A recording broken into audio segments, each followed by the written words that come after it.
بعده وعلى آله وأصحابه المكرمين عنده أما بعد فقد قال الله سبحانه وتعالى في القرآن المجيد والفرقان الحميد أعوذ بالله من الشيطان الرجيم بسم الله الرحمن الرحيم والذين إذا ذكروا بآيات ربهم لم يخروا عليها صما وعميانا صدق الله العظيم إن الله وملائكته يصلون على النبي يا أيها الذين آمنوا صلوا عليه وسلموا تسليما اللهم صل على سيدنا ومولانا محمد معدن الجود والكرم وآله وبارك وسلم وصل على جميع إخوانه من النبيين والصالحين مولاي صل وسلم دائما أبدا على حبيبك خير الخلق كلهم هو الحبيب الذي ترجى شفاعته لكل هول من الأهوال مقتحم تیری معراج کہ تو نور عدم تک پہنچا۔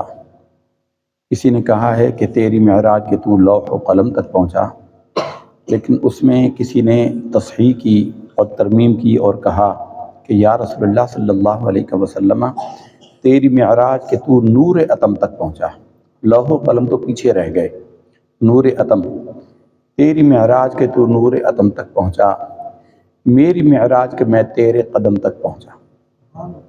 ایک مومن کی معراج، جیسے کہ مولوی صاحب ابھی فرما رہے تھے، کہ سرکار دو عالم نور مجسم صلی اللہ علیہ وسلم کے کامل اسوہ حسنہ کی پیروی ہے۔ حضور کے اسوہ حسنہ کی جو جتنی زیادہ پیروی کرے گا، کمال تک تو کوئی پہنچ نہیں سکتا، لیکن حضور نبی کریم صلی اللہ علیہ وسلم کی پیروی کے جس مقام تک جو پہنچے گا، جو جتنا زیادہ آگے جائے گا، اتنا زیادہ اللہ تعالیٰ کے وہ قریب ہوگا۔ لفظ معراج عروج سے نکلا ہے۔ لفظ معراج کا معنی سیڑھی ہوتا ہے، جس سے اوپر چڑھا جاتا ہے۔ چنانچہ ایک روایت میں یہی ہے کہ مسجد اقصیٰ سے آسمانوں تک آپ تشریف لے کر گئے تو آپ صلی اللہ علیہ وسلم کے لیے آسمانوں سے ایک سیڑھی اتاری گئی، جس پر چڑھ کر آپ آسمانوں پر گئے تھے۔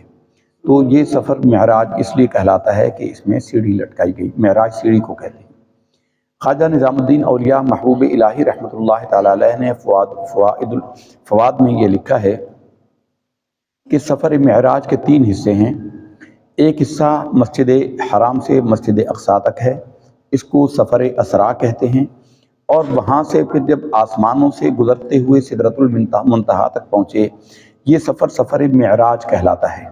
یہ سیڑھی سے ہوا تھا اور بلندی کی انتہا ہے، اور پھر سدرۃ المنتہا سے لامکاں کی وسعتوں میں رب کریم کے قرب تک پہنچے، یہ سفر اعراج کہلاتا ہے، عروج کی انتہا، جہاں عروج کو بھی غش پڑ جائیں، جہاں عقل کی رسائی نہ ہو، یہ وہاں تک کا سفر جو ہے یہ اعراج کہلاتا ہے۔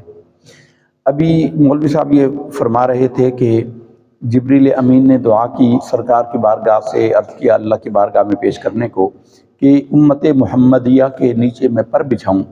مولوی صاحب نے جو نعت پڑھی اس میں بھی یہی تھا، پل سے اتارو راہ گزر کو خبر نہ ہو، جبریل پر بچھائیں تو پر کو خبر نہ ہو۔ یہ اس حدیث کے ترجمے کی طرف اشارہ ہے کہ اے اللہ کے حبیب صلی اللہ علیہ وسلم، ہمیں جبریل کے بھی زیر بار نہ ہونے دینا، جبریل کے پروں کو بھی خبر نہ لگے، ہم اتنی تیزی سے نکل جائیں کہ جبریل پر بچھائیں تو پر کو بھی خبر نہ چلے۔ اور فریاد امتی جو کرے حال زار میں، حال زار کہتے ہیں تکلیف کو، فریاد امتی جو کرے حال زار میں، ممکن نہیں کہ خیر بشر کو خبر نہ ہو۔ یہ نہیں ہو سکتا کہ رسول اللہ صلی اللہ علیہ وسلم کو اس کی خبر نہ ہو۔ امتی حال زار میں پکارے تو صحیح۔ حضور نبی کریم صلی اللہ علیہ وسلم کی بارگاہ تک حضوری اسی کو نصیب ہوتی ہے جو رسول اللہ صلی اللہ علیہ وسلم کی بارگاہ سے محبت کا جذبہ عطا کیا گیا ہو، جس کے دل میں سرکار دو عالم صلی اللہ علیہ وسلم کی محبت ٹھاٹھے مارتی ہو، وہ سرکار دو عالم صلی اللہ علیہ وسلم کو پکار سکتا ہے۔ بہرحال یہ تو واقعہ معراج کے حوالے سے 2-4 گزارشات تھیں، اور انہی کی مولوی صاحب کی نعت اور مفتی صاحب کے بیان کے ضمن میں۔ اور اس کے بعد ہم نے جو آیہ مبارکہ تلاوت کی ہے وہ ہے 19واں پارہ ہے، اور اس میں اللہ رب العزت اپنے پسندیدہ ترین بندوں کی فہرست بیان فرماتا ہے۔ قرآن مجید فرقان حمید میں اللہ تعالیٰ نے اپنے پسندیدہ بندوں کی فہرستیں متعدد جگہوں پر بیان فرمائیں۔ ایک تو 18ویں پارے کی ابتدائی آیتیں، قد افلح المؤمنون الذین هم فی صلاتهم خاشعون، یہ پورا اولئک هم الوارثون تک، یہ لوگ جنت الفردوس کے وارث ہیں۔ یہ ہے ابتدائی آیتیں ہیں، ایک سورہ لقمان کا دوسرا رکوع ہے، اور ایک یہ جگہ ہے 19ویں پارے کا تیسرا رکوع ہے، وعباد الرحمن، رحمان کے بندے کون ہیں، اللہ کے پسندیدہ بندے کون ہیں؟ اللہ کے بندے تو سارے ہی ہیں۔ وعباد الرحمن الذین یمشون علی الارض ہونا، سب سے پہلی صفت بیان کی کہ یہ زمین پر عاجزی سے چلتے ہیں۔ یہ پورا رکوع ہے، ماشاءاللہ بہت سارے صاحبان علم ہے وہ اس کو جان لیں گے۔ اس آیت کا جو حصہ ہم نے تلاوت کیا جو ہم سے متعلق ہے، آج کے ہمارے حالات سے متعلق ہے، وہ ہے والذین اذا ذکروا بآیات ربہم لم یخروا علیہا صما وعمیانا۔ اللہ کے پسندیدہ بندے وہ ہیں کہ جب ان کے سامنے اللہ تعالیٰ کی آیتوں کا ذکر کیا جاتا ہے تو یہ اندھے بہرے ہو کر گر نہیں پڑتے، اس پر غور و فکر کرتے ہیں۔ والذین اذا ذکروا بآیات ربہم، جب ان کے رب کی آیتیں ان کے سامنے تلاوت کی جاتی ہیں، پڑھی جاتی ہیں، یاد کرائی جاتے ہیں، لم یخروا علیہا، وہ ان کے اوپر لم یخروا علیہا صما وعمیانا، وہ اندھے بہرے ہو کر گر نہیں پڑتے کہ بس اللہ کی طرف سے آ گیا، اس پر غور کرتے ہیں کہ کیا کہا گیا ہے۔ یہ ابھی ہمارا الیکشن کا بخار اتر گیا ہمارے معاشرے سے، اور آپ کو یاد ہوگا کتنے لوگوں کے تعلقات خراب ہو گئے۔ ہم نے آپ کو بیان کیا کہ نفرتوں کو اتنا بڑھایا گیا کہ KPK کے اندر قطر سے آنے والا یا سعودیہ سے آنے والا ایک نوجوان اپنے باپ کے ہاتھوں قتل ہو گیا کہ اس نے اپنے باپ کی مخالف پارٹی کا جھنڈا گھر میں لہرایا تھا۔ ابا نے بیٹے کو قتل کر دیا۔ یہ دشمنی کی اس انتہا تک پہنچانا، یہ انسان کو غور اور فکر کی دعوت دیتا ہے کہ یہ ایک رائے ہے، ہم ایک رائے رکھتے ہیں، آپ ایک رائے رکھتے ہیں، اس رائے کو ہم کسی پر ٹھونس نہیں سکتے۔ سب سے زیادہ احترام کے قابل اگر کوئی دنیا میں ہستی ہے تو اللہ کے حبیب صلی اللہ علیہ وسلم ہے۔ حضور نبی کریم صلی اللہ علیہ وسلم جیسا نہ کوئی ہوا، نہ کوئی ہوگا، نہ کوئی ہو سکتا ہے۔ حضور سے اختلاف نہیں کیا جا سکتا، لیکن آپ صلی اللہ علیہ وسلم کی کریمی، آپ کی شان کرم کی یہ انتہا ہے کہ آپ صلی اللہ علیہ وسلم جب مشورہ طلب فرماتے تھے تو ہر ایک کو آزادانہ رائے دینے کا حق ہوتا تھا۔ کوئی بندہ کیسی رائے دیتا، کوئی کیسی رائے دیتا، آپ صلی اللہ علیہ وسلم سب کی آراء کو بتمام و کمال سنا کرتے تھے، اس پر برہم یا ناراض نہیں ہوتے تھے۔ حالانکہ حضور مثلاً 3-4 واقعات تو اس وقت ہمیں ذہن میں آ رہے ہیں۔ حضرت بریرہ نام کی ایک کنیز ہیں، خاتون ہیں، کنیز تھیں، ام المؤمنین کے پاس ان کی ولا تھی، انہوں نے خرید کر ان کو آزاد کیا تھا۔ غلامی میں ان کا نکاح ہو گیا تھا ایک غلام سے، نام یاد ہے جی؟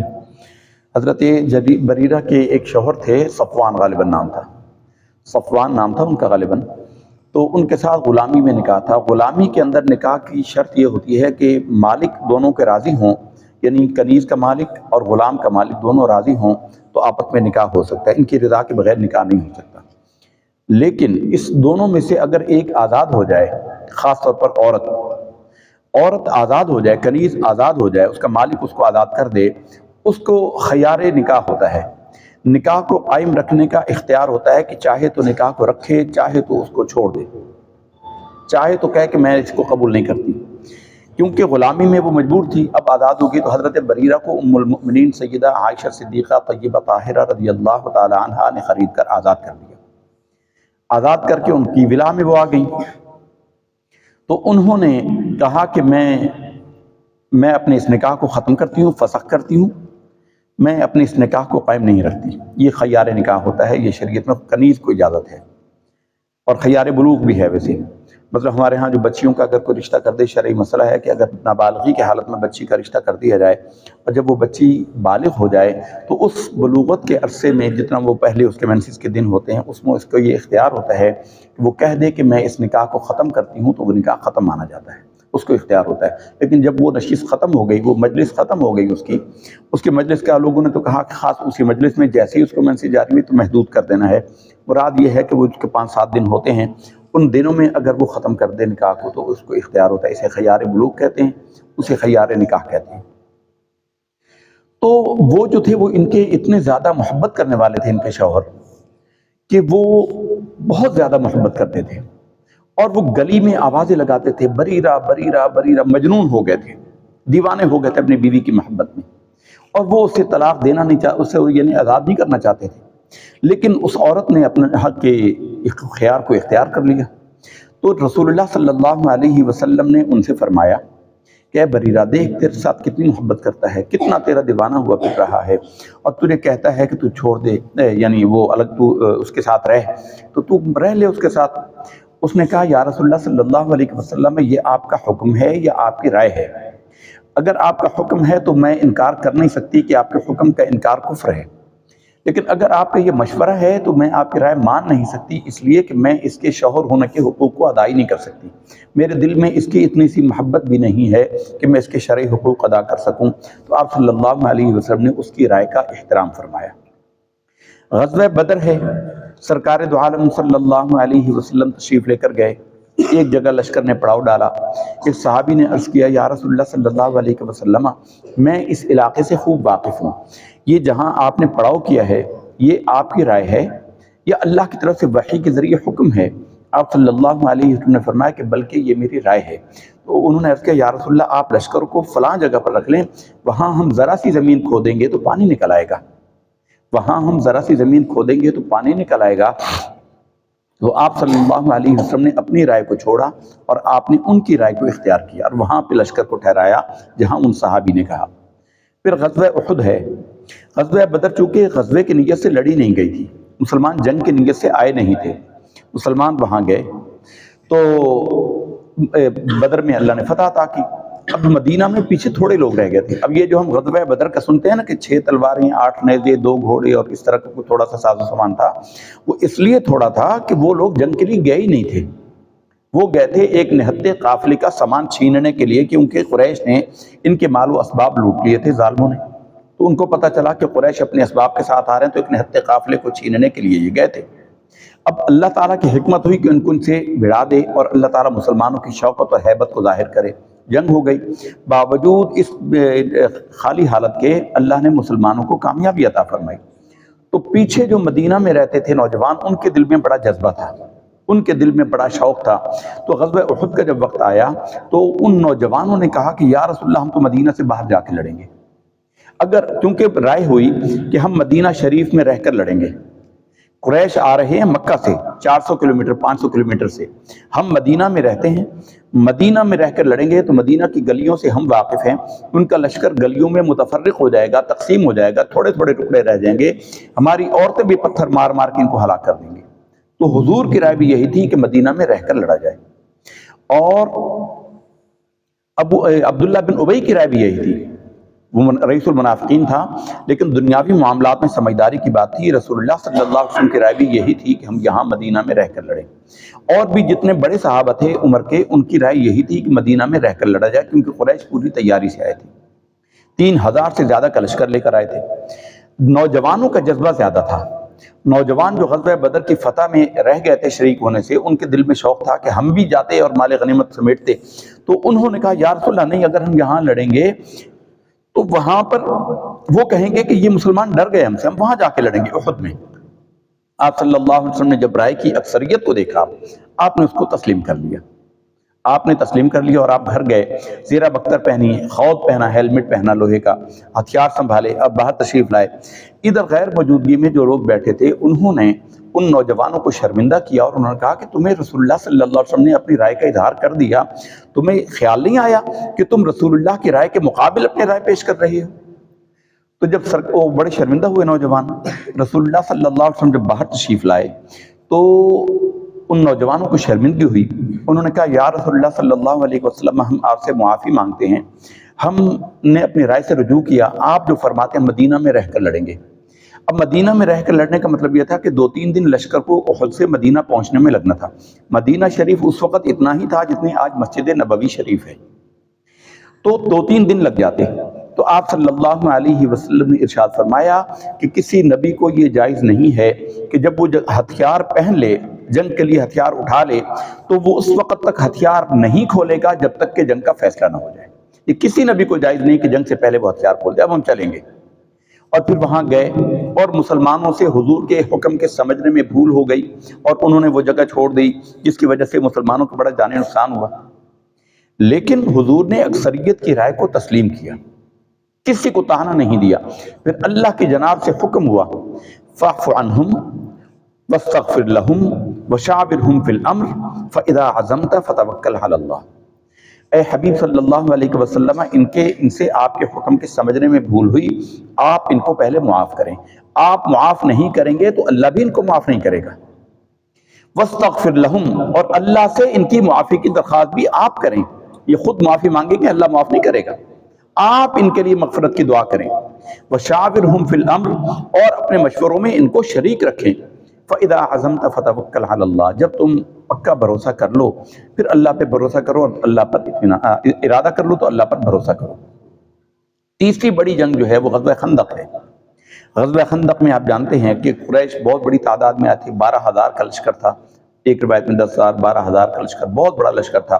یہود سے معاہدہ تھا، یہود پیچھے سے حملہ کرتے اور مشرکین آگے سے حملہ کرتے، اور مسلمانوں کو چکی کے دو پارٹوں کے درمیان پیس دیتے، اور مسلمانوں کے گھروں میں عورتیں، خواتین تھیں، بچے تھے، بوڑھے تھے، تو باقی سارے مسلمان میدان میں تھے۔ 3,000 مسلمان تھے، یہاں پہ 10,000 سے زیادہ وہ تھے، 12,000۔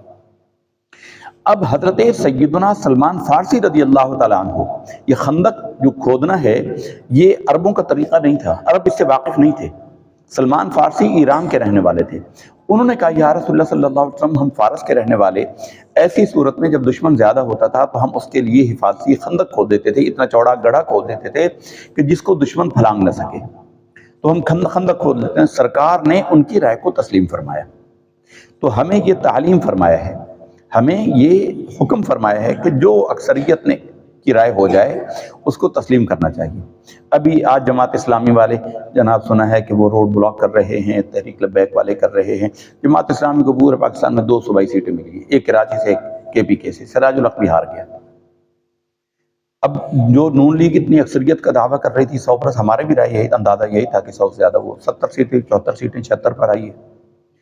تو اب اس کو تسلیم کرنا چاہیے، جس کا جو آیا ہے اب ملک کو آگے چلنے دیا جائے۔ ہمارے ہاں یہ ہے، جس نے جو نعرہ لگایا سب اس کے پیچھے بھگٹے دوڑے۔ ایک تو ہم نے یہ بیان کرنا تھا، والذین اذا ذکروا بآیات ربہم، ایمان والوں کی نشانی یہ ہے کہ وہ سر ڈال کے آنکھیں اندھے بہرے ہو کر گر نہیں جاتے۔ کسی نے کچھ کہا، جب ہمارے سرائکی میں مثال ایک بیان کی جاتی ہے کہ کسی نے کہا کہ کتا تیرا کان لے گیا، اب اپنا کان نہیں دیکھا کہ کان تو میرے ساتھ، کتے کے پیچھے بھاگ پڑے۔ یہ ہماری قوم کا مجموعی مزاج ہے۔ دوسرا مجموعی مزاج ہے ناشکری کا۔ حکومت نے کیا کیا؟ لوٹ کے کھا گئے۔ حکومت نے کیا کیا؟ لوٹ کے کھا گئے۔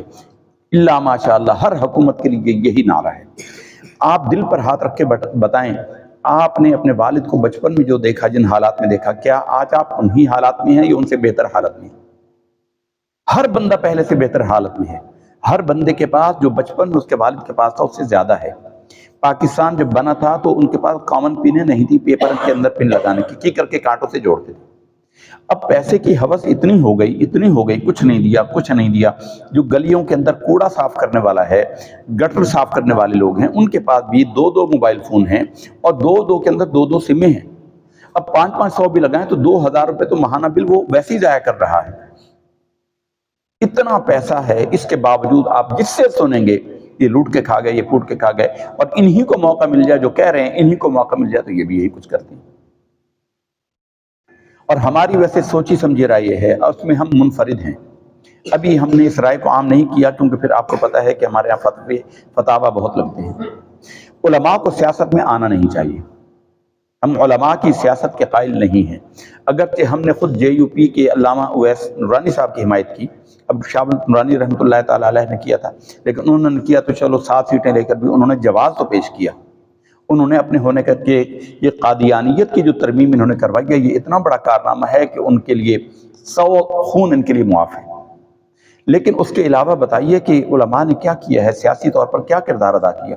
ایک عالم دین اور ایک بالکل عیاش مولانا فضل الرحمان، مسلک کی اختلاف کو چھوڑیے، بدترین آدمی ہے، ناپسندیدہ ہے، جو کچھ ہے بہت ہی خراب ہے۔ لیکن آپ دیکھیے علی امین گنڈا پور قاتل ہے، 2 کزن کے قتل میں ملوث ہے، ابھی اس پر قتل کا جو جرم ہوا ہے، شراب کی بوتلوں سے پکڑا جاتا ہے، بار بار پکڑا جاتا ہے۔ اس نے مولانا کو پچھاڑ دیا، مولوی آدھا ووٹ نہیں لے سکا اس کے۔ اس علاقے میں تو دیوبندیوں کی ہی اکثریت ہے نا، مولانا فضل الرحمان کے ماننے والوں کی۔ جو سیاسی پارٹی ہیں جیسے ولی خان کی پارٹی ہے، جیسے دوسری پارٹی ہیں، وہ بھی مسلکن دیوبندی ہے، تو ان دیوبندیوں نے بھی اپنے مولوی کو ووٹ نہیں دیا، مشین سے جیتا وہ۔ پشین سے جیتا ہے، KPK سے ابین گنڈا پور سے ہار گیا۔ تو علماء کو سیاست میں آنے کا سب سے بڑا نقصان یہ ہوتا ہے کہ ان کی عزت و وقار ختم ہو جاتی ہے۔ اب جب علماء سے بات کی جائے وہ فوراً فتویٰ لگاتے ہیں کہ ہم تو نبی کریم صلی اللہ علیہ وسلم کی سیاست کرتے ہیں، ہم تو ابو بکر کی سیاست کرتے ہیں، ہم تو عمر کی سیاست کرتے ہیں، انہوں نے نہیں کی سیاست۔ ہم کہتے ہیں کہ تم وہ حضرت علی تک رک کیوں جاتے ہو، حضرت امام اعظم ابو حنیفہ کا ذکر کیوں نہیں کرتے، انہوں نے سیاست میں کیوں حصہ نہیں لیا، امام مالک نے حصہ کیوں نہیں لیا، امام شافعی نے حصہ کیوں نہیں لیا، امام احمد بن حنبل نے حصہ کیوں نہیں لیا، پھر ہمارے زمانے قریب کے علامہ شاہ احمد رضا خان قادری رحمۃ اللہ تعالیٰ علیہ نے سیاست میں حصہ کیوں نہیں لیا، علامہ سید احمد سعید کاظمی صاحب نے، حامد سعید کاظمی صاحب 30-35 ہزار ووٹ، پتہ نہیں کتنے، 3000 کی 3500 یا 35,000 کتنے ووٹ کی۔ اب بتائیے کہ ایک سامنے ایک شرابی، ایک بدکار آدمی ہو، اور وہ اس کے سامنے جا کر وہ ہر دونوں دروازہ کھڑکائیں گے ایک ایک بندے کا کہ ہمیں ووٹ دو۔ یہ علماء کی عزت اور شان کے مطابق ہے، یہ علماء کی شان کے لائق نہیں ہے۔ جو دینی سوچ رکھنے والے ہیں ان کو چاہیے کہ وہ اپنی سوچ کی اصلاح کریں۔ سب سے مشکل جو راستہ ہے نا وہ علم کا راستہ ہے، اور سب سے زیادہ عزت کا راستہ علم کا راستہ ہے۔ امام شافعی رحمۃ اللہ تعالیٰ علیہ فرماتے ہیں کہ اللہ کی قسم اگر اللہ تعالیٰ علماء کو اپنا ولی نہیں بنائے گا تو کسی کو اپنا ولی نہیں بنائے گا۔ علماء نے یہ راستہ چھوڑا، جاہل پیر آ کر مسندوں پر وارث ہو گئے۔ کل تک وہ سیال شریف کی طرف سے فتویٰ ہوا کہ جنہوں نے نواز شریف کو ووٹ دیا ان کا نکاح ٹوٹ گیا، جو نواز شریف کو ووٹ دے گا وہ ٹوٹ۔ اس الیکشن میں سیال شریف والوں کے پوتے نے نون لیگ کے ٹکٹ پہ الیکشن لڑا۔ اب آپ بتائیے جب یہ ہمارے حالات ہوں گے تو آپ بتائیے کہ عوام کس کی طرف جائیں گے؟ پھر عوام ان مولویوں کے کردار پر کہاں اعتبار کریں گے؟ آج کچھ کہہ رہے ہیں، صبح کچھ کہہ رہے ہیں، دوپہر کچھ کہہ رہے ہیں، شام کچھ کہہ رہے ہیں، انہوں نے کبھی بھی مطمئن اور کبھی جیت نہیں سکتے کوئی بھی مسئلہ مکتب فکر کا۔ ہمارے سنی مکتب، اب آپ اندازہ لگائیے پاکستان میں اکثریت سنیوں کی ہے۔ جب نورانی صاحب کی گاڑی کو اٹھا کر لوگ ان کے ٹائروں کو چوما کرتے تھے، کراچی میں ان کی گاڑی کو اٹھا لیتے تھے اور ٹائر چومتے تھے، اس وقت نورانی صاحب نے 70 میں 7 نشستیں جیتی تھی قومی اسمبلی کی، صرف 7 نشستیں۔ اس کے علاوہ کبھی 1 2 اکا دکا 3، بس اس کے علاوہ کبھی بھی، اور اہل سنت کو تقسیم در تقسیم کیا۔ پہلے حاجی حنیف طیب، شاہ تراب الحق صاحب نے ان کے خلاف بغاوت کی، لاہور سے قاری زوار بہادر صاحب نے، JUP کے ابو الخیر زبیر صاحب، شاہ ویس، 5-6 گروپ، اکبر ساقی ہوا کرتے تھے، الگ الگ گروپ اہل سنت کو تقسیم کیا۔ اب TLP اور JUP یہ آپس میں بھی اتحاد نہیں کر سکے، آپس میں بھی ایک دوسرے کے سامنے نہیں بٹھا سکے۔ ملتان میں حامد سعید کاظمی صاحب نے علی پور رحیم یار خان سائڈ سے، لیاقت پور سائڈ سے، وہ پیپل پارٹی کے ٹکٹ سے الیکشن لڑا ہے۔ اب آپ بتائیے پیپل پارٹی کو سیکولر بھی کہتے ہیں، کفری نظام کے حامی بھی کہتے ہیں، اور علامہ سید احمد سعید کاظمی پکے ٹھکے سنی سید پیر خانہ، اب ان کے مریدین مذبذب ہیں، تو جب دنیا کے معاملات ہی کو چننا ہے تو پھر وہ ایسے کو چنیں گے نا جو ان کے تھانے کچہری کے کام بدماشی سے کر سکیں۔ اس دیوبندی اعظم سواتی نے علامہ احمد سعید کاظمی پر کرپشن کا الزام لگایا حج کے دوران، حالانکہ سچی بات یہ ہے کہ اس نے ڈاکٹر عبدالقدیر خان رحمۃ اللہ تعالیٰ علیہ نے کہا تھا کہ میں اللہ کی قسم کھا کے کہتا ہوں، حرم شریف کے اندر کھڑا ہو کر کہتا ہوں کہ حامد سعید کاظمی بے گناہ ہے۔ کتنے سال جیل بھگتی؟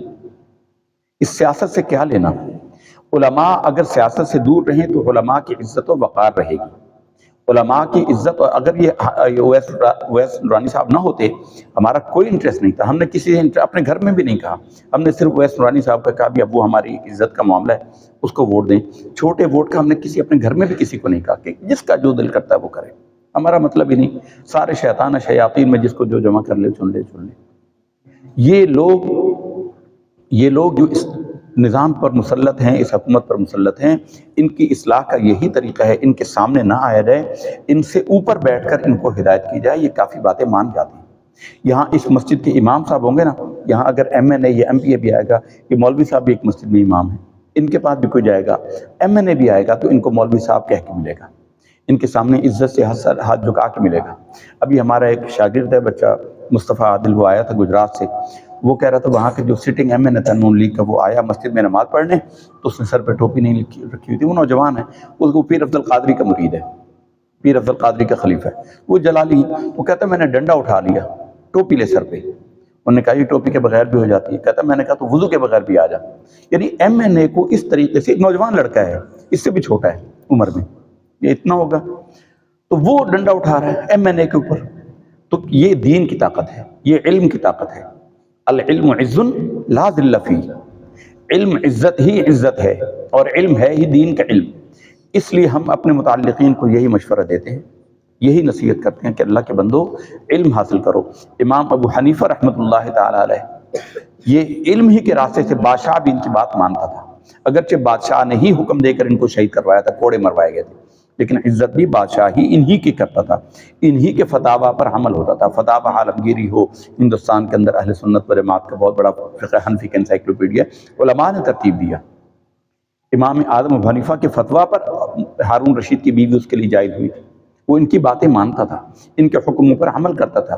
ابھی تفصیل اس کی نہیں ہے، مختصر یہ ہے کہ اگر علماء سیاست میں براہ راست ان سے متصادم نہ ہوں تو علماء بادشاہوں کے بادشاہ ہوتے ہیں، علماء حکمرانوں کے حکمران ہوتے ہیں۔ حکمران دین کے معاملے میں ان کی رہنمائی لیتے ہیں، قبول کرتے ہیں، لیکن اگر امام وہ سامنے آ جائیں، امام محمد نفس زکیہ بڑے عالم تھے اہل بیت اطہار کے، امام ابو حنیفہ نے عباسیوں کے خلاف خروج میں ان کی مدد کی تھی، فنڈنگ کی تھی، لیکن خود شریک نہیں ہوتے امام صاحب۔ امام صاحب نے کہا تھا کہ جب تک آپ کے پاس پوری طاقت نہیں ہے، آپ کی پوری جمعیت نہیں ہے، آپ حکومت کے خلاف خروج کریں گے، نتیجتاً آپ قتل ہو جائیں گے۔ اور وہ قتل ہو گئی ہے۔ عبداللہ شاہ غازی رحمۃ اللہ علیہ کے والد جو تھے، عبداللہ شاہ غازی رحمۃ اللہ علیہ کے جو والد ہیں نفس زکیہ، وہ حکومت کے خلاف خروج کرنے کے پاداش میں قتل کیے گئے تھے۔